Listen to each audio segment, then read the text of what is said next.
Today I am opening a pack of Blizzard Legacy from Upper Deck, and I'm opening this here today because I am going to be breaking some boxes of this weekend on May 18th. So I'll be breaking both hobby and blasters. This is a blaster pack.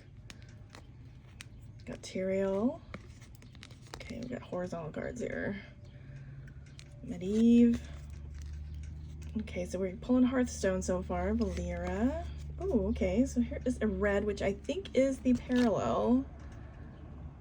Yep, it's one of the Horde parallels that's specific to the blaster packs.